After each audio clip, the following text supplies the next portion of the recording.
Welcome to Watchat, where we chat about watches and other facts of life. I accidentally dropped this watch on my MacBook. Who won? Let's find out.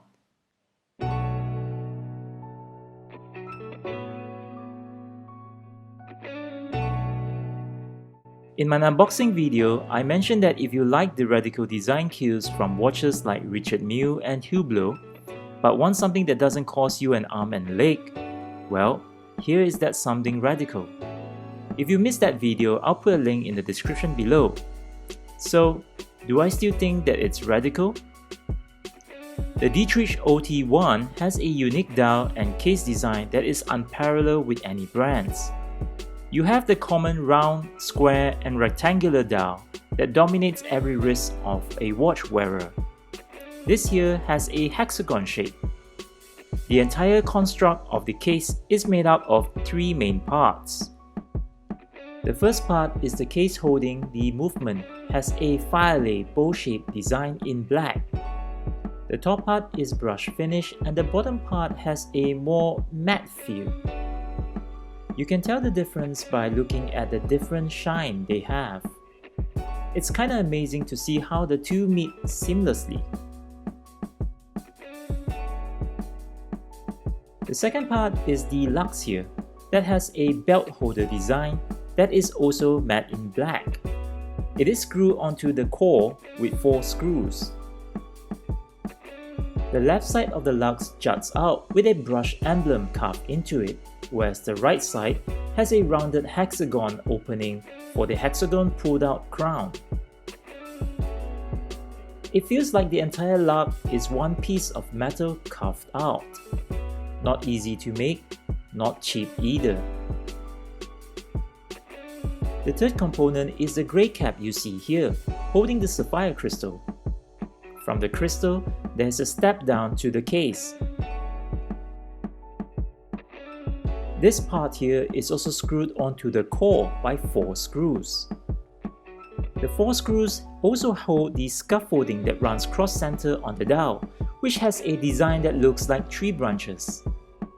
The green leaves design on the hands, the gold star small seconds hand, and the 24 hours counter lace wheel, all of this reminds me of the movie Epic, which runs in parallel with the organic theme. The dial on this watch has many layers, making it look like a valley. You know that scene in the movie Kong Skull Island, where the natives tell the story of Kong using layers of pillars to form a painting? Well, this watch has that effect. Let's start from the top. The sapphire crystal is painted with the indexes following the hexagon shape. Unfortunately, they are not luminous.